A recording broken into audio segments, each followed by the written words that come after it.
I am your friend, Dr. Charles Apoki. I have been doing economic empowerment stroke entrepreneurship seminars with churches for years. For those who know me from the East and in the Midwest, what I am saying today is not new. Number two, if you are a pastor, you are a general overseer, stop being carried away by the delusion of the excitement of ministry. When you reach 65 to 70, reality will dawn on you. Things become very different. You must learn to be entrepreneurial and productive as well as being spiritual. Don't just do spirituality. The Bible has two parts. There is the sociology of the Bible, which is in the Old Testament, and there is the spirituality of the Bible, which is in the New Testament. You can't live like the 12 disciples or Paul or John the Baptist in this dispensation where you will need to pay bus fees, pay train fee, tickets, buy air flight tickets, pay children's school fees, pay all kinds of things. The biblical era was an agrarian era. But even as at that, a great percentage of the illustrations Jesus gave were entrepreneurial illustrations, illustrations on productivity. I started ministry with all these things you guys are doing. People will fall. But as a scientist, I will review these same people that fell. When they fall, they wake up, they come again. Some of them, every guest speaker, they will fall. Break chairs they cannot buy. And then I started thinking, why is it that these people, their lives do not change? I had some of them who took prayer warrior. I know one of them, a businessman, businesses started crumbling. I know the ones whose lives became wretched because they were not productive. Jesus did not come to preach Christianity. The word Christian was first used in Antioch by unbelievers to describe the disciples of Christ. Jesus came to preach kingdom. You can't live like Peter, you can't live like Paul, you can't live like John the Baptist. Take their spirituality, mix it with the sociology of Abraham, who had land, who had wells, who had cattle, with the sociology of Isaac, who prospered, who was industrious. How many of you have had a closer relationship with God than Isaac, who was farming, who was transacting business, or like Boaz, or like Joseph in Egypt? No, we can't just be spiritual. It's like baking bread on one side, it will be burnt. The top will not be, when you bake bread, you turn it. There's a long paddle you put inside and turn it. So we're not attacking church. Let me tell you one truth. For most men in my age bracket who are in Pentecostal churches or even Orthodox, what I'm wearing now is an Anglican t-shirt. Youths gave it to me. So I speak to them. So most people of my age bracket are dissatisfied with the kind of messages we are preaching, the kind of attitude we are displaying in church as leaders. And some of them have stopped coming to church. Some of the younger ones listen to messages online so that when you come to church and you're talking your bracabra, they don't listen to you. I don't pastor a church. The church I started, I'm an ordinary member there. I give it out. I'm an ordinary member. On Sunday, I will be there. My pastor is a young man. I taught him in the Bible school. I taught my pastor in the Bible school. The two pastors that have pastored me, I taught them in Bible schools. But I'm an honorary member there. I was the general overseer of the church and I gave it out. They are using my property. So we are not seeking popularity or charlatanism or whatever. I've spent time and energy in the kingdom. Let me give you this. A bishop of the Anglican Communion invited me to come and lecture them on managing church resources in times of scarcity. Now, church resources should not just be dumped and be squandered on unnecessary voyages and all. This travel I went to, I could have afforded it, but my children took care of it. That's another story. I will tell you as a Christian, as a minister, how to build for your future. There's none of my boys, no person who is my follower here in Ughelli and environs, Bayelsa, Delta, Rivers State, Abia State, that is not doing well. Most of my mentees are millionaires. They are landlords. They are doing well because they have learned from the principles that I have lived by. So, managing resources, church resources in the midst of scarcity. Now, one of the things the cottage industries that churches can invest in. You don't need to produce cars as a church. You don't need to produce airplane. You don't need to produce batteries as a church. There are low-hanging fruits that the churches can invest in. Let me tell you, the stockings we use in our two schools, and when we buy stockings every year, they are branded. We used to import from China and our ties. But the stockings we are now using are produced in Nigeria. Each year, my wife buys stockings that run into millions. And who is producing them? Catholic sisters, Roman Catholic sisters. They have a cottage industry that produces stockings, and I suspect sweaters. But we buy because we have people who produce sweaters for us here. They supply us stockings. Just imagine all the Catholic schools in the country that they buy their stockings from the Reverend sisters. It will go into millions of naira. That's what we are talking about. So, establish a knitting factory in your diocese, those your big prayer camps, those your big church compounds.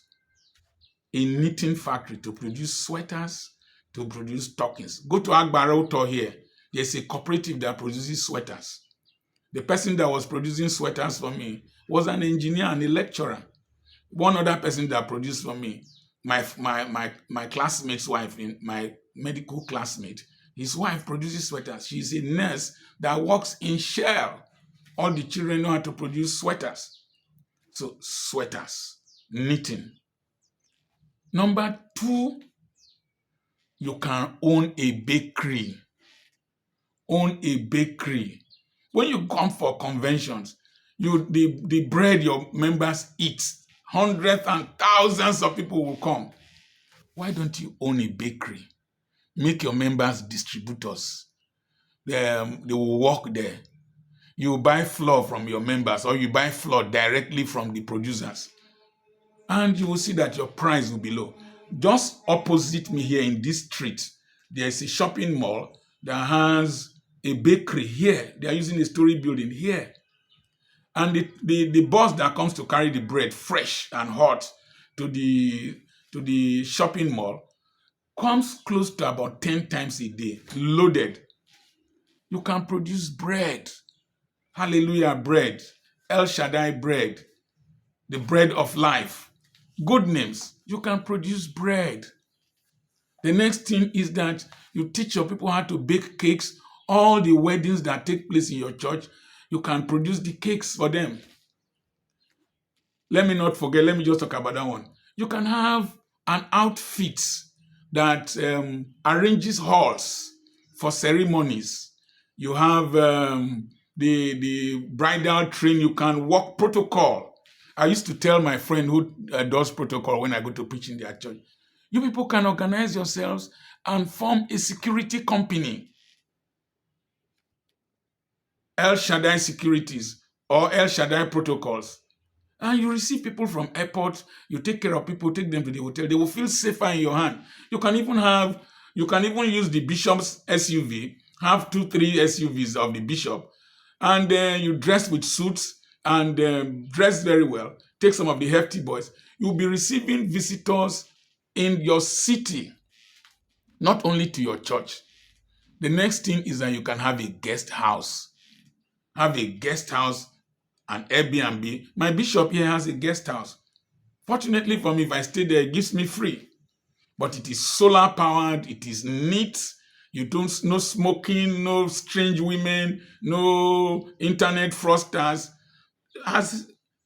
When I mean my bishop, you know who I'm talking about, not Church of God Mission Bishop. Bishop Kingsley Nakiriri. He has a guest house. Solar powered, neat, clean. And I will recommend it to you when you come to Ugili. So, you can have a guest house. It will generate revenue. It will employ people. The next thing is that you can have a water factory. Water factory. When your people come for convention, you can have a water factory that produces water. You can have a uniform producing company that produces uniforms for schools.